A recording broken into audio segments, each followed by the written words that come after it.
So I invite you to sing after me, please. Om Namah Shivaya.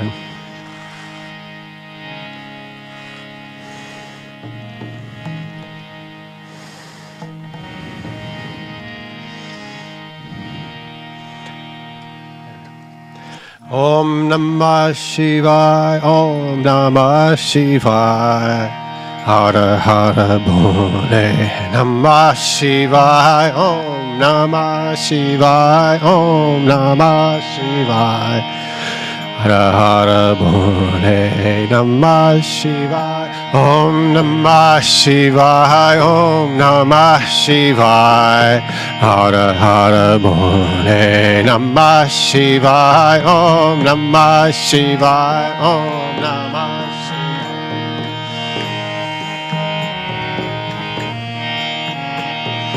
Rameshwarai Shiva Rameshwarai, Hara Hara Bole Namah Shivaya.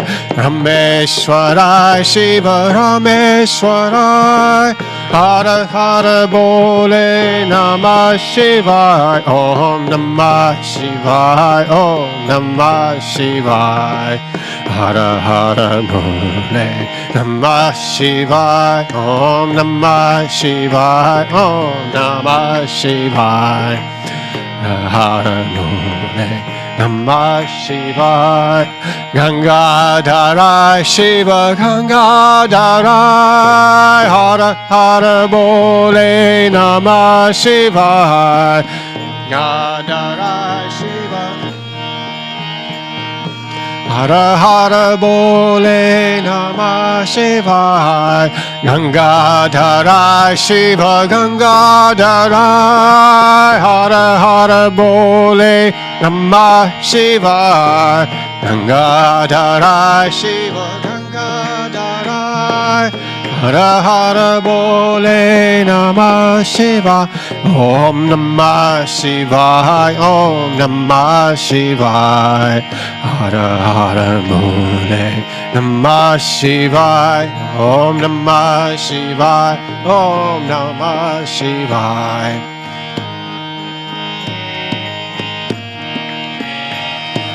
Gangadharai Shiva Gangadharai, Hara Hara Bole Namah Shivaya. Gangadharai Shiva Gangadharai, Hara Hara Bole Namah Shivaya. Om Namah Shivaya, Om Namah Shivaya. Hara Hara Bole Namah Shivaya, Om Namah Shivaya, Om Namah Shivaya.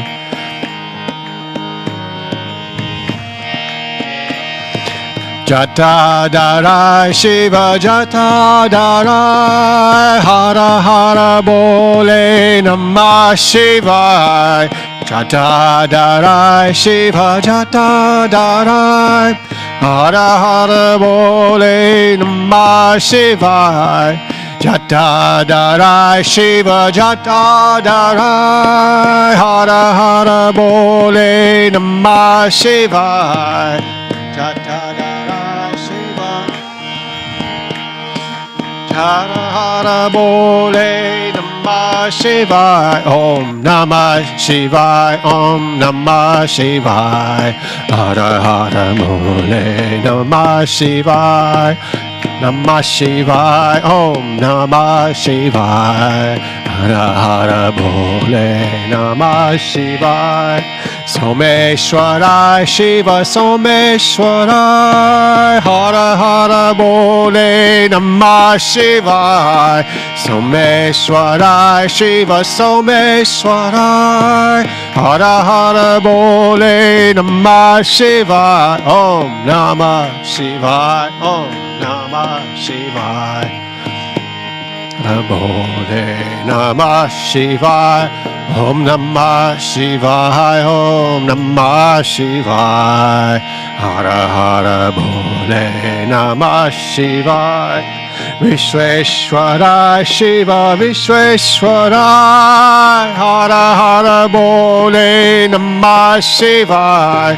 Vishweshwarai Shiva Vishweshwarai Hara Hara Bole Namah Shivaya Om Namah Shivaya Om Namah Shivaya Hara Hara Bole Namah Shivaya Om Namah Shivaya Om Namah Shivaya Hara Hara Bole Namah Shivaya Koteshwarai Shiva Koteshwarai Hara Hara Bole Namah Shivaya Koteshwarai Shiva Koteshwarai Hara Hara Bole Namah Shivaya Om Namah Shivaya Om Namah Shivaya Hara Hara Bole Namah Shivaya Om Namah Shivaya Om Namah Shivaya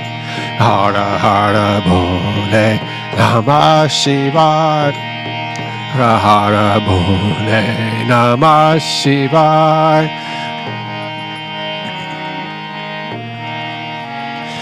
Om Namah Shivaya Om Namah Shivaya Hara Hara Bole Namah Shivaya Om Namah Shivaya Om Namah Shivaya Hara Hara Bole Namah Shivaya.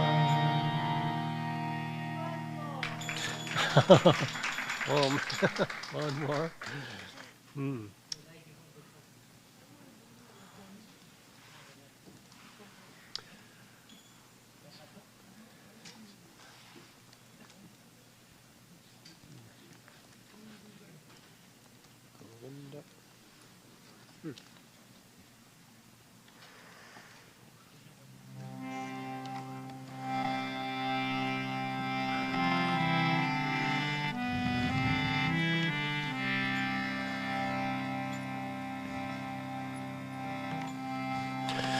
Govinda, Govinda, Govinda, Govinda, Govinda, Govinda, Govinda, Govinda, Govinda, Govinda, Govinda, Govinda, Govinda, Govinda, Govinda, Govinda, Govinda, Gopal, Govinda, Gopal. Govinda, Gopal, Govinda, Gopal, Govinda, Gopal, Govinda, Gopal, Govinda, Gopal, Govinda, Gopal, Jaya Shri Govinda, Jaya Shri Gopala, Jaya Shri Govinda, Jaya Shri Gopala, Jaya Shri Govinda, Jaya Shri Gopala, Jaya Shri Govinda, Jaya Shri Jaya Shri Govinda, Jaya Shri Gopala, Jaya Shri Govinda, Jaya Shri Gopala, Jaya Shri Govinda, Jaya Shri Gopala, Jaya Shri Gopala. Govinda, Govinda, Govinda, Govinda, Govinda, Govinda, Govinda, Govinda, Govinda, Govinda, Govinda, Govinda, Govinda, Govinda, Gopal, Govinda, Gopal, Govinda, Gopal, Govinda. Govinda, Gopal, Govinda, Gopal, Govinda, Gopal, Govinda. Jaya Shri Govinda, Jaya Shri Gopala, Jaya Shri Govinda, Jaya Shri Govinda, Jaya Shri Gopala, Jaya Shri Govinda, Jaya Shri Gopala, Jaya Shri Govinda, Jaya Shri Gopala, Govinda, Jaya Shri Gopala, Jaya Shri Govinda, Jaya Shri Gopala, Jaya Shri Govinda. Jaya Shri Gopala, Jaya Shri Govinda, Jaya Shri Gopala, Jaya Shri Jaya Shri Govinda, Jaya Shri Gopala, Jaya Shri Govinda, Jaya Shri Gopala.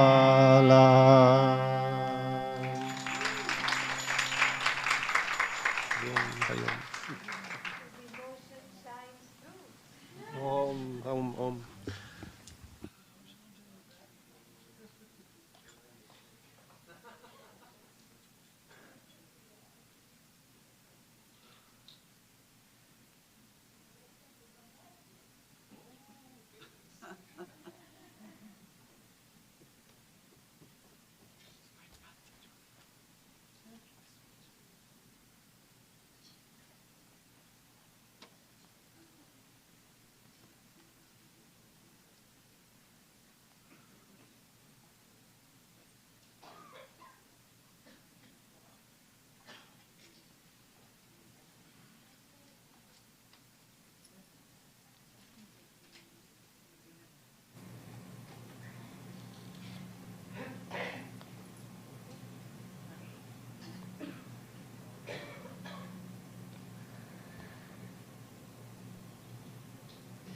Is it working now?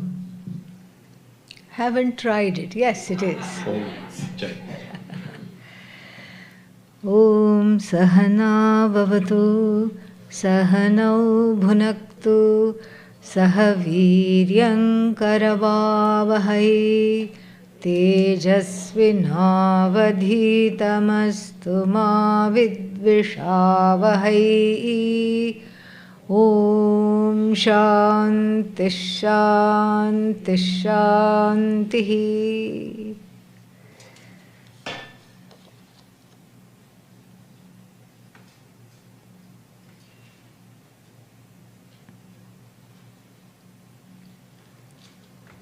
This is a nice one to start with. How can the physical, material world be a reflection of Aham? Aham means I. How can it be non-separate from me? It seems completely separate. There you have the answer in the last line. It seems everything, the whole question hinges on one word here, and what is that? It seems. It seems completely separate. Yes? No question about it. It seems completely separate, like even when the sun sets in the west coast, it seems to be going inside the Pacific Ocean. But is it? No. Same thing here. You look at the situation from different vantage points. From the standpoint of this I, Aham, which is hopelessly, helplessly entangled with the body, with the mind, with the senses, enmeshed as it were in the body-mind sense complex. Yes, everything seems different from everything else. The left hand is ready to fight with the right hand. Especially if the right hand is dominant. How come you get all the credit? I can also do things better than you. It's possible. And in fact, this is the conflict the Bhagavad Gita addresses Not the conflict between left hand and right hand, that was just a drishtanta, an example. But the inner conflict between the one who is a person wanting to follow dharma and the other one wanting to flout dharma. It's already there. And it seems like I am torn inside, a person can say. It appears like there is two me's. One me wants to study Vedanta and looks for the teacher. The other me wants to be pampered and wants to be a baby. Two me's. Are there really two me's? Say no so we can move on. Are there really two me's? No. Just like there are not two birds sitting on the tree. Which tree? The Mundakopanishad tree. The tree in the Mundakopanishad. Dvau suparnau sayujau sakhayau. That's grammatically the correct way of saying it. The Upanishad says Dva suparna sayuja sakhaya. Why does the Upanishad say that? Because it can. Okay? Yeah. It's all. It is called Chandasam, poetic license. Two birds, one of them is busy, pecking, looking, moving, fluttering. And what is it wanting? Fruits, berries.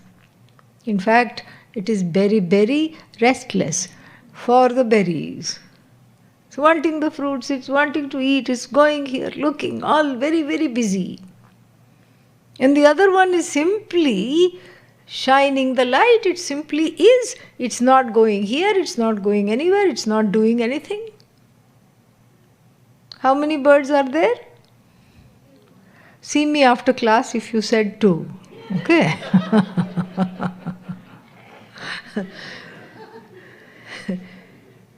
How many birds are there? Abba. Okay. One which appears as two because of ignorance. The ignorance of the sunset makes you think that the sun is falling in the ocean. The ignorance of the waxing and waning phases of the moon makes you think that the moon is smaller and smaller or bigger and bigger. The moon is not small, the moon is not big. And then, when the moon is reflected in the water, a small child can think there are two moons, one in the sky and one in the water. But where is the Dvitiya Chandra? Where is the second moon? There is no second moon. All things that appear to be separate need not be. Then why do they appear separate? Because there is a vitiation in my point of view. My point of view itself is compromised.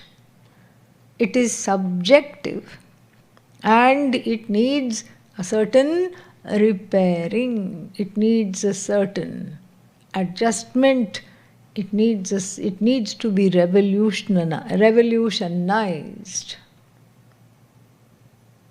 Because this subjective view of the universe, which everything seems different from everything else, is very inconducive to a happy life.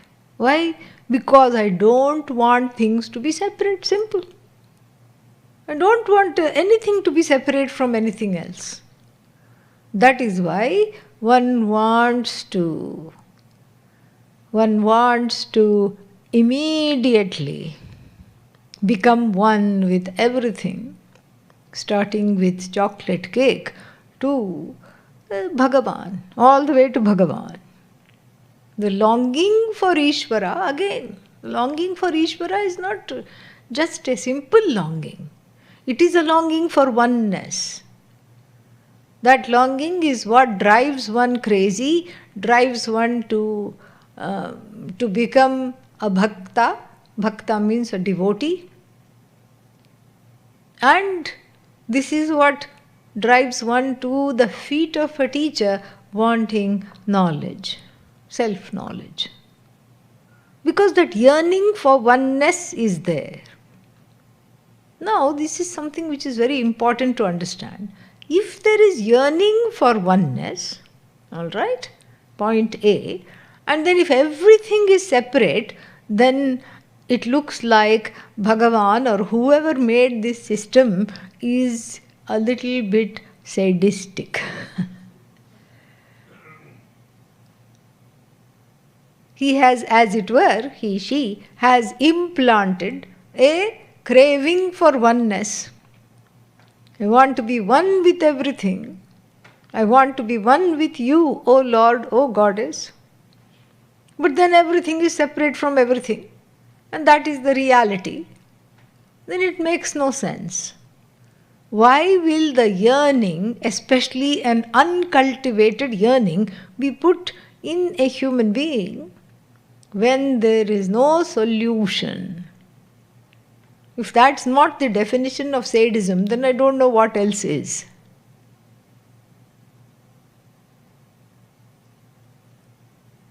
Therefore, we have to look for a different explanation. Because Ishvara being sadistic doesn't sit well at all. We look for a slightly different explanation. The explanation is that the yearning is in keeping with the truth that all that is there is already one, and I am left to discover it by losing the self-ignorance through the study of Upanishad Vakyas. What kind of Vakyas? Mahavakyas. Sentences which unfold the oneness between the jiva, the hapless, hopeless, jaded, faded individual, and the whole. The restless bird, even though one identifies with it and recognizes oneself, yes, that's me. This is me, I'm a workaholic. This is me, I'm a karta. I'm a doer. This is me, I'm a bhokta. And why am I doing? Because I want to reap the benefits of the work. Karma phala I want, and this is why I'm doing. You can recognize yourself. But is that what you want to be? No. You recognize yourself in the busy bird, but you yearn to be the bird that is just simply is. That's what it is. It seems like there is two, but it's a spoof. In fact, the reason why it seems like it is two is because there are two kinds of duality. The first kind of duality is what we call objective. Objective meaning it is Ishvara Srishti. Ishvara's, this is how the whole Jagat is. First there are the five elements. Already from one you have five. Then you have the other life forms that have come. Not just human beings, all other life forms. We have so many things, so many things.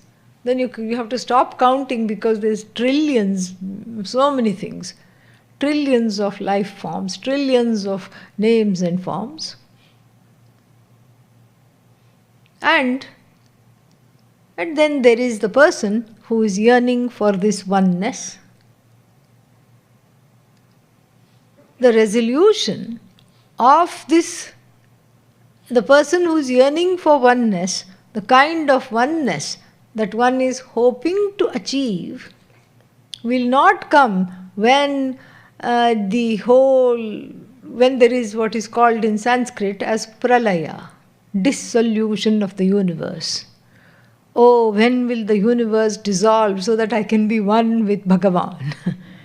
Never happen. Keep on dreaming. That's all. Because when the universe dissolves, what are you? You are not going to be standing alone. You are part of the universe.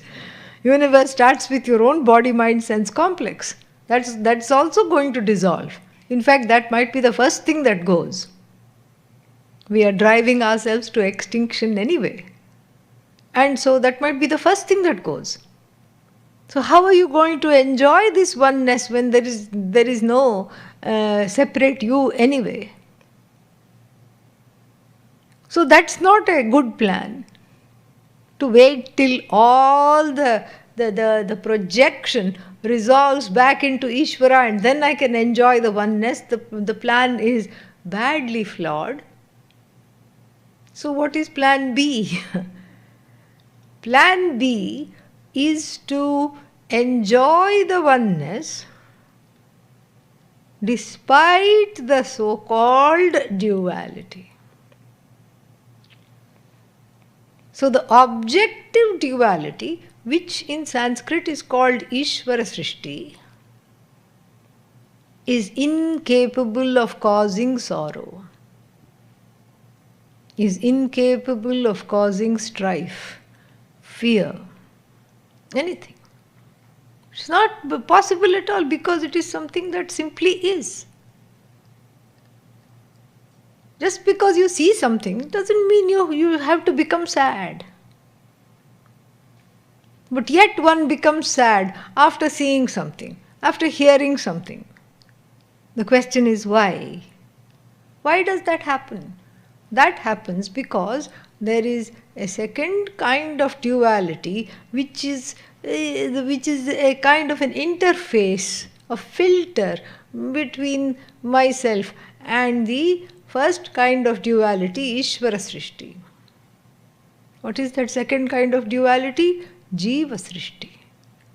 My own filter, my own projection, which becomes a filter with which I look at the universe, with which I look at myself, with which I look at my own body-mind complex. And because of self-ignorance, it's an extremely critical filter, an extremely subjective filter. It's a filter which drives one mad. It's a filter based on what is the ingredients of the filter. The ingredients of the filter are early hurts, pains, fears, sorrows, etc. So you see, even the duality is of two kinds. The first kind of duality, namely Ishvara's duality, will not go away. Why? Because Ishvara made it, you did not make it. How will it go away? It won't go away. It is here to stay as long as the Jagat, the universe, is there. It is here to stay. The second kind of duality, which is manufactured by oneself, belaboring under two things. One is self-ignorance, and then the offspring, the spawn of self-ignorance, which is misperception, subjective perception. So the second kind of duality, since it is manufactured by the jiva, the individual, there is some hope of retracting it in the light of self-knowledge. Like even the fog that dissipates upon the rising sun, similarly, the rising sun of knowledge and compassion within the heart dissipates the patina of subjectivity so that I can look at the universe just as Ishvara made it, not as I think it is. So then it is easy. You only deal with one kind of duality which happens to be objective. And it can't cause sorrow because it simply is. It's not out to get you.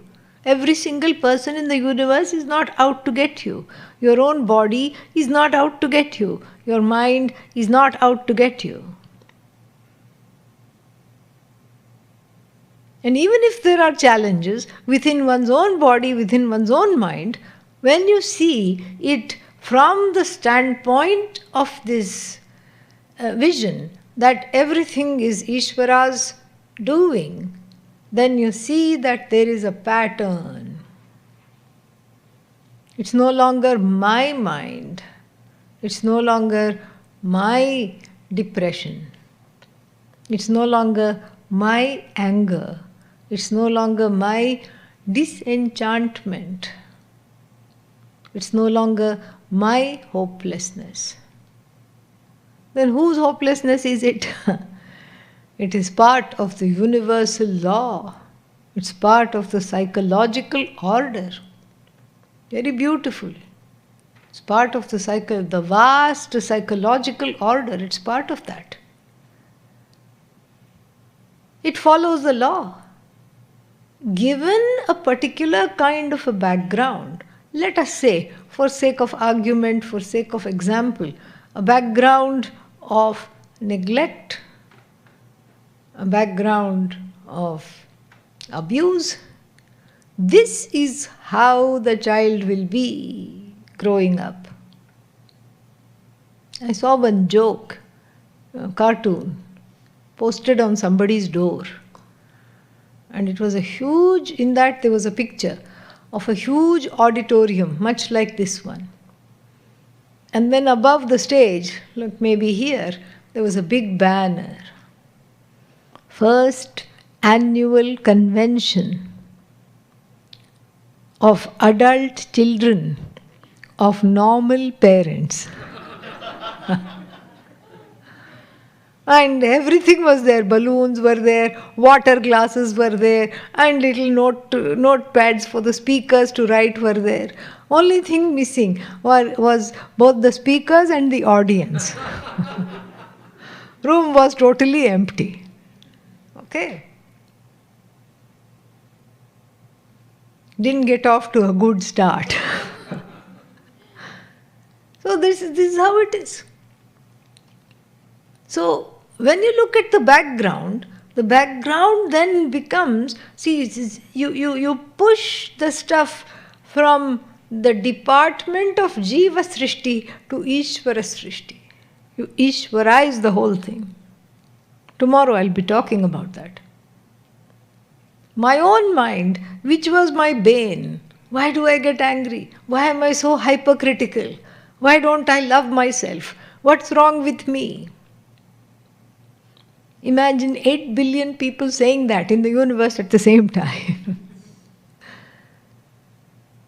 And then when you see the background, and when you see that it cannot be any other way, and when you see that you have the free will to override this perhaps, even in the understanding that this is how it is, immediately that enmeshment with the mind, that enmeshment with an ailing body or an ailing mind, immediately gives way and one is objective.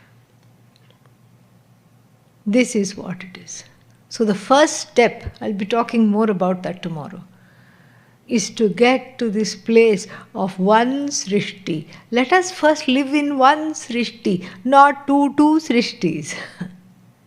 That should be our drishti, that there is only Ishvara Srishti. Only Ishvara's creation, no other. My own creation I retract prayerfully. I withdraw. And then what? Then all that is there is something to deal with. If there is pain, take care of it. Whatever it is, take care of it, simple.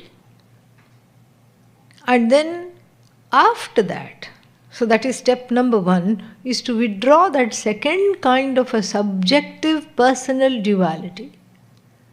Step number 1. Step number 2, then one is able to graduate to understanding everything as one. Despite the apparent differences, the oneness shines. That is what is called Sarvatma Bhava, and that leads me to the second question here of the evening. Sarvatma Bhava, it means seeing the I in everything and everybody. So the questioner asks a very practical question. And what is that?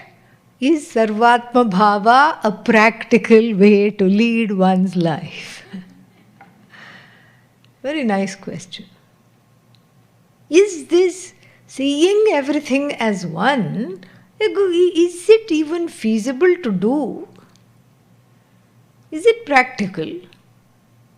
Or is it something for the people who are sitting in the Himalayas who don't interact with anybody else? Who are certainly not married and who don't have to deal with pleasing family members and all these things. Attending social functions, pleasing family members, reproducing the dance, the delicate societal and socio-cultural dance of appropriate behavior, relationships, etc. Maybe it is for those few people who are what are called, avadhutas, very saintly people somewhere who are sitting, who can afford to go into a trance no matter who is around and what is happening. But is it really for all of us? Is it really for us who are in the world, who have places to go, people to see, things to achieve, goals to gain? Is it for all of us, this oneness? I would say yes. In fact, the person sitting in the Himalayas by himself or herself may not even need this knowledge, precisely because they are not interacting with anybody. So why do you need this knowledge really? You're just sitting and you are eating some roots and fruits and then you are sleeping, that's okay.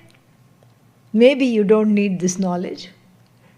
On the one hand, on the other hand, maybe because of this knowledge you are able to be contented in this kind of a life. One doesn't know.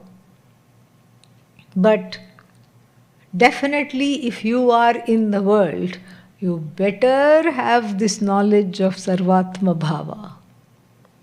The questioner has a second part 2 to the question.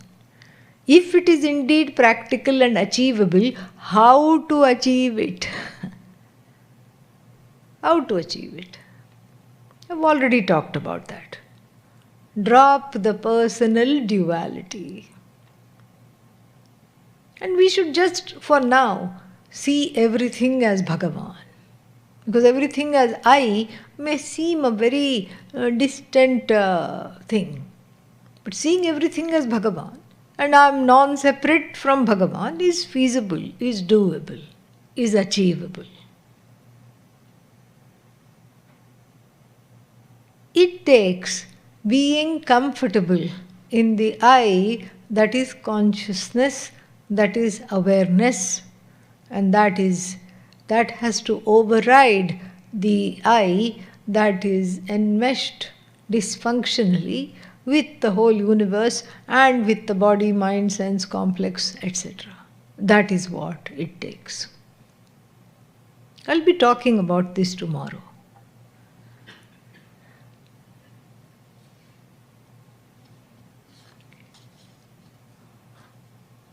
Then we have, why do we lose ourselves in the catch, kill, eat mentality? Nice question. Because that's what everybody around is doing. They are finding out, scientists, more and more they are finding out. And what are they finding out? That the brain development of a baby, of a child, has as much to do with the environment as it has to do with genetics. This is what they are finding out. So the environment is very, very important. The environment is important because there is, the brain is not some kind of a static thing. It is constantly growing, it is responding to external stimuli, and it is responding to whatever is going on.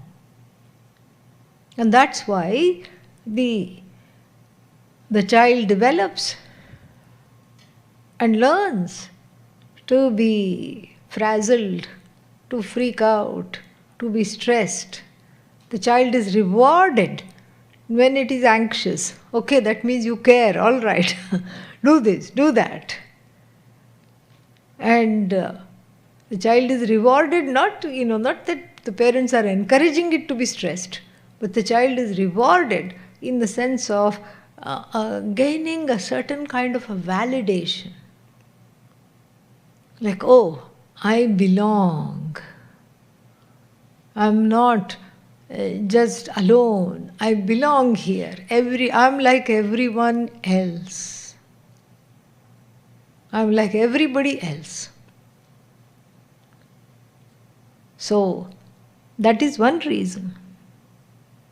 Because there is not enough reflection happening. Everybody is in the catch, kill, eat mentality. Run, run, run. Catch, kill, eat. All the time have some agenda or the other. If you sit still for 2 minutes, something is wrong with you. You have to go on vacation and come back even more frazzled than when you left. Then only that means you have had a vacation. So all these are certain unwritten norms one is influenced by. So these are the universal norms that are quote unquote trending in this life, in these days. Then there are familial norms also, where the child is rewarded for certain kinds of behaviors. You have to become a go-getter, even if the child is naturally not like that. Growing up in certain families, the child becomes like that. We have many kinds of models of parenting. One is called helicopter parents.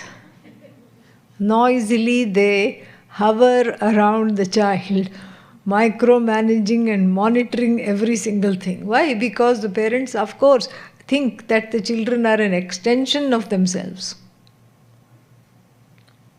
Not just Indian parents, even American parents think that.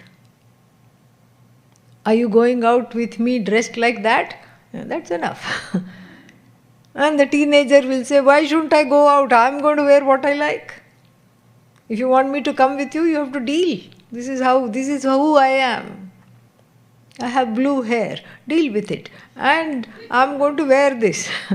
Deal with it. Then there is a clash of generations. Why?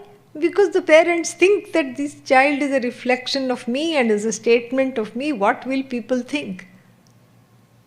Whereas if the neighbor's child wears whatever it wants, the parents are not bothered. Look, it's not my problem. So the helicopter mother, helicopter father. Then of course there is the typical, what is that? Tiger mom and tiger dad. Yeah. And what do? They will praise everyone except their own children. Hypercritical of their own children, because there is this strange and unfounded belief that if you praise your child, it will quote unquote get spoiled. Your child is not a carton of milk, okay? Yeah, which will get spoiled. It will get spoiled. So therefore what? The child comes running, I got 99%. The parent says, what happened to that 1%? What were you doing? What were you thinking? The child grows up to be an overachiever because it's a coping mechanism. Coping mechanism. Because that's the only way to get some validation, or at least take the parents off the back, even if the validation is not there. So that is how it is. So this is the kind of environment in which one grows. And so one what one sees, one does. And the other reason is one is desperate to belong. One is desperate to gain social validation. And if the whole world is going a certain way, and if this is how people greet each other. What is your name? You say whatever, my name is so and so. And what's the next question? What do you do? And you try telling. I don't really do anything. What? There is outrage.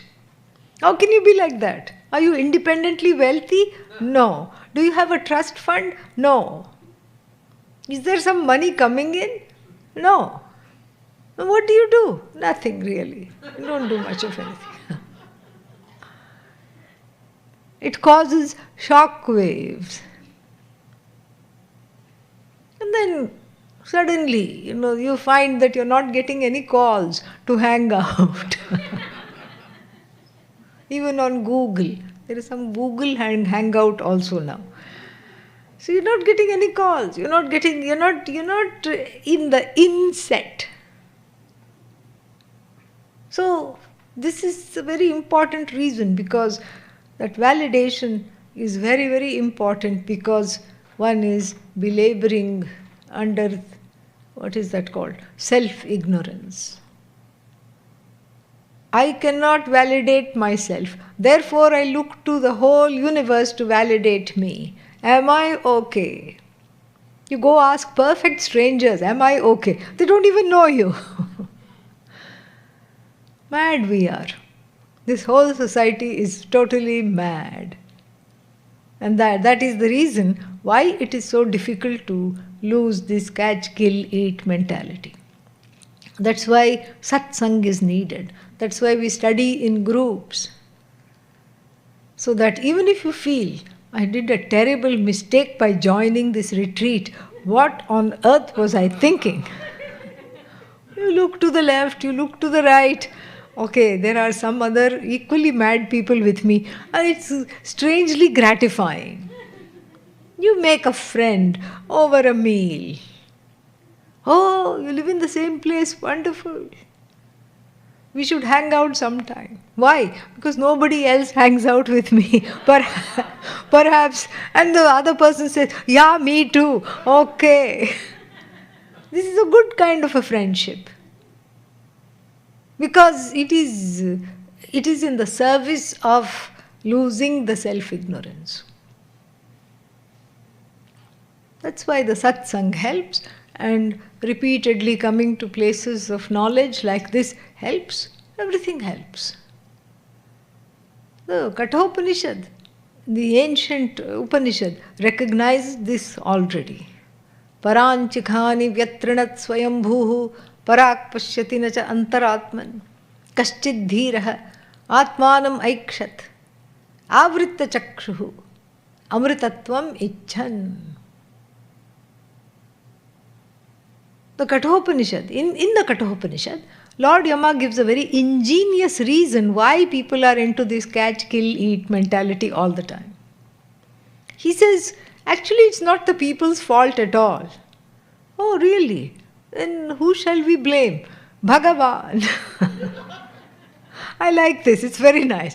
One feels strangely absolved. Oh, Bhagavan is to blame, Ishvara is to blame. Why? Because look at what Ishvara has done. If Ishvara did not want you to do the catch, kill, eat, the eyes would not be facing outwards, so that you are constantly looking for prey. The ears would not be facing outwards, so you're looking for sounds to indulge in.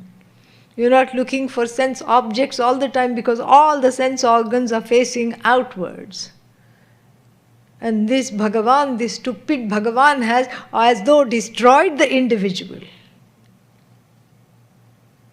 And in this scheme of things, it takes one person of knowledge. One person who carried the yearning forward from many lifetimes. And maybe the person had a smattering of Vedanta in the last life, and then searching again here in this life, decided to flout public opinion and swim upstream. When the whole world is swimming downstream and going with the flow, so to speak,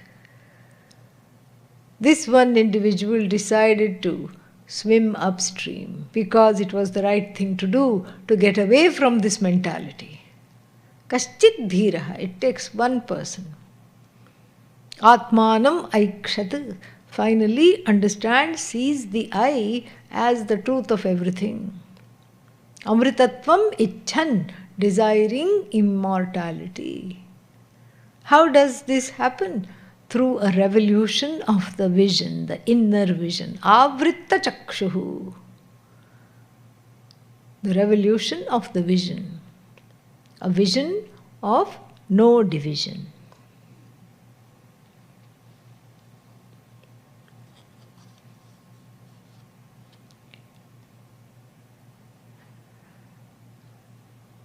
Please comment on how mental chatter or clutter. Is it clutter or chatter? Whose question is this?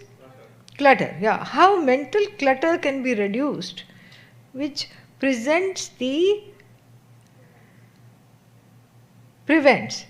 Nitya Anubhava of Atma. How do you make it can't be head, mind, yeah. Mind attached to Atma. Mind is all, mind doesn't need to be attached to Atma. Because then it's like saying, it's like what is that kind of a injunction? Think of God all the time. First thought, okay, God, God, God. Oh, that seems odd. Okay, God gone. Then I try again. God, God, God, God. And then I see a dog. Okay, then God has become dog. This never works. It's not that the mind, even though we say that in Vedantic poetry, mind and all these things, it doesn't work. It simply doesn't work. Because God is not an object to be enclosed in a thought. God is you. Bhagavan is you. Atma is not an object, and here it's not God. What is the thing? How to be attached to Atma. Attached means what? Attached means that there is a presumption that there is a detachment. There is a presumption you're operating under, that means you feel detached. You feel detached, I have no truck with. I understand that. But the feeling is not the reality. Just like the pencil looks to be bent when it is put in a glass of water. It looks to be bent, but when you take it out, it's perfectly straight. It's not bent at all. And so here too, it's an apparent reality. It is just seemingly so, it is not really so.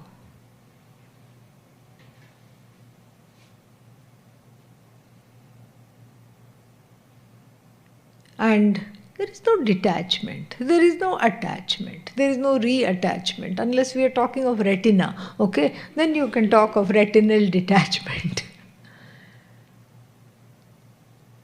There is no detachment. There is no attachment. The second premise of this question is that there are two things and one should be attached to another. Atma is separate and I am separate and I need to be attached to Atma. Because you see, we may write it, but then underneath these assumptions are lurking, and I'm taking apart the question, not to criticize you, but just to show all the assumptions that we are operating under. So the second assumption is that there is something there. The Atma is separate and I have to become one with it. It's not separate. It's you. It's already you. Svatas siddha vastu. It is not sadhya vastu. It is not something to get or go towards. So that's the last part of the question, because there is no need for the mind to be attached to Atma exclusively. Because whatever the mind is attached to is Atma. Wherever you see is Atma. Yatra yatra mano yati tatra tatra samadhayah. A very famous sentence from the Drig Drishya Viveka, a very wonderful text. So wherever the mind goes, what is there? That is where is the oneness. Whatever you are looking at is Atma. Now, what will you do with this question? There is no anatma. Only Atma is there. Whatever you are looking at happens to be Atma in a particular name with a particular form. Nothing more to that. That's all there is. And so, therefore, this is the reality. Now, the first part of the question, there is, we can look at that, how to reduce mental clutter. Yeah, the mental clutter, what does it do? Clutter means raga, dvesha, and so many things. Strong desires, prejudices, preferences. Not that anything is wrong with desire, but when the desire runs you ragged, then we have to look at it. If you are in the driver's seat, then you can have as many desires that you are carting around, no problem. But the desires go rogue like wild animals and displace you from the car and then take over the wheel. Then it's a problem. So, the mental clutter is reduced in two ways. One is called antaranga sadhana, an inward practice such as meditation, contemplation, sitting quietly with oneself, which gives focus, chitta naischalyam. It gives focus and it doesn't, it takes away the restlessness of the mind. The other one is bahiranga sadhana, an outward sadhana. An example of that is karma yoga, seva, service, sacrifice. Because when you are in service, when you do something for somebody else, there are certain ways in which you are not obsessing about what you don't have. There is objectivity. And that gives what is called chitta shuddhi. It gives a certain kind of a sweeping, an inner cleansing that is called chitta shuddhi, antahkarana shuddhi, where the inner instrument, the mind, etc., are purified and made ready for this knowledge to abide as the eye of the Upanishads. Okay? Yeah. Oh no, that we have not done. This is for Swami Muktatmananda, and then that he can do it tomorrow.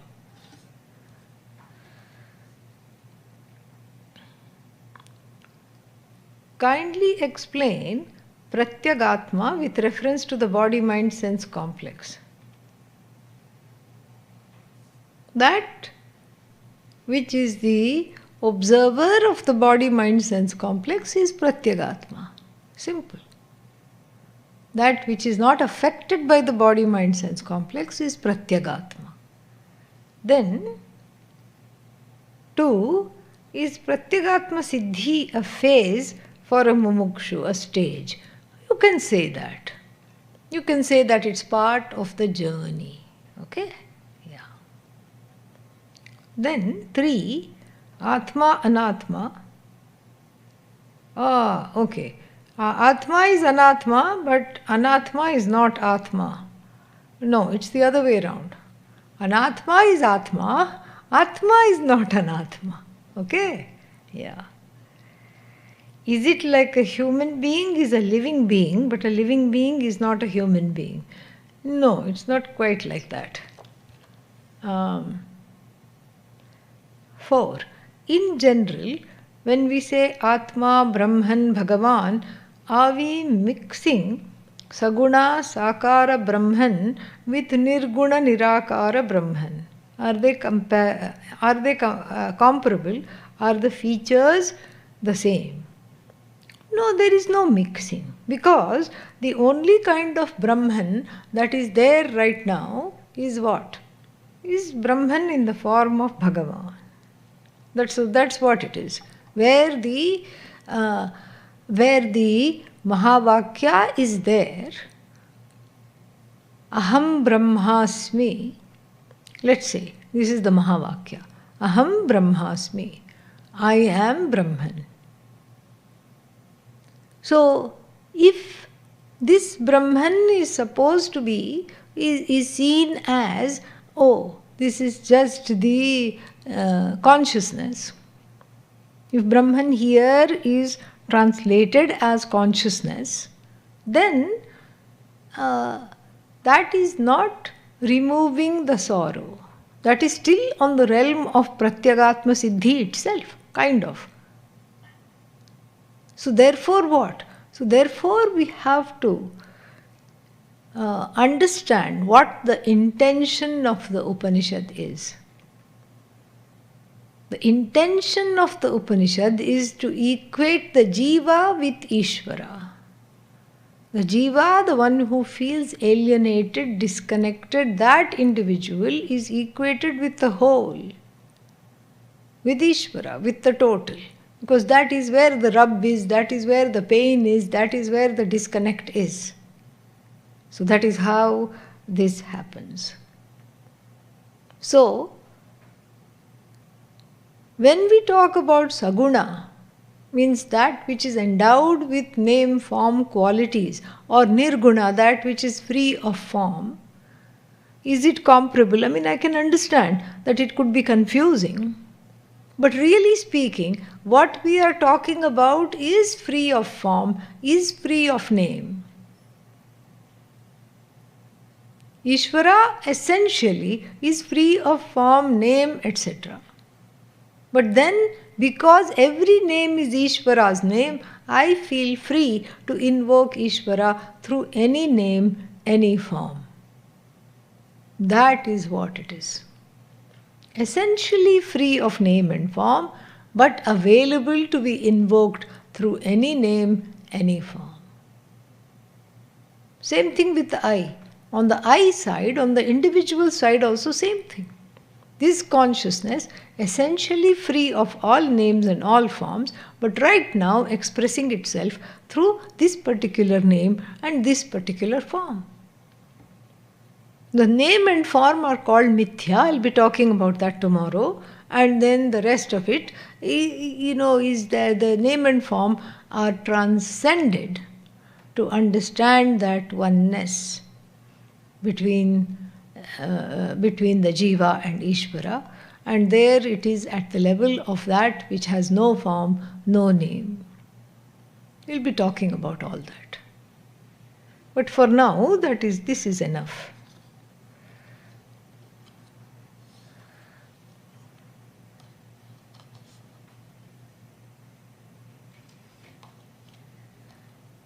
Please clarify the difference between raga, dvesha, samskaras, vasanas.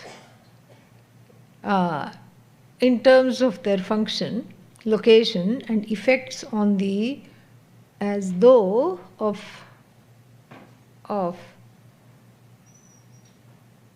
gaining of self-knowledge and enjoying the fruits of knowledge. Does Atma-jnanam necessarily include the removal of habitual errors? Yes. Let's take the last one first. Yes. Atma-jnanam means the habitual errors should be gone. That's what it is. The habitual errors should be gone. Yes, from the transactional reality perspective, the same errors which I keep making with regard to the body, etc., it goes. Yes. So, clarify the difference between ragadvesha. Ragadvesha, strong preferences, prejudices. Samskara. Samskara means those notions, those behavior patterns, notions, and including desires which have had some kind of a past. Well entrenched notions, samskaras. And the samskaras are of two kinds. They can be good samskaras, healthy samskaras, and they can also be samskaras that are inimical to spiritual or personal or emotional growth. You see, raga dvesha is samskaras can include raga dvesha, but samskaras are much more than raga dveshas. Samskaras means past impressions, and they can be aiding your growth.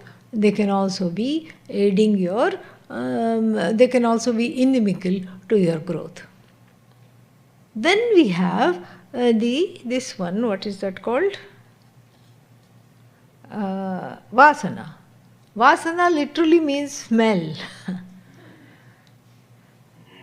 And here again, it can be either good or bad, meaning good for one's growth, emotional growth, or not aiding one's growth. Pumsam advaita vasana. This is a sentence. Pumsam means for the human being, advaita vasana. There is a whiff of Advaita, which, like a bloodhound, the person takes up in this birth and runs with it. So that is a good form of vasana. Or it could be some other vasana which leads one to some addiction, etc. That is also vasana. So again, vasana again means it's a long-standing raga dvesha called vasana. Samskaras include raga dvesha, but much more than that in terms of past expressions, impressions. Okay.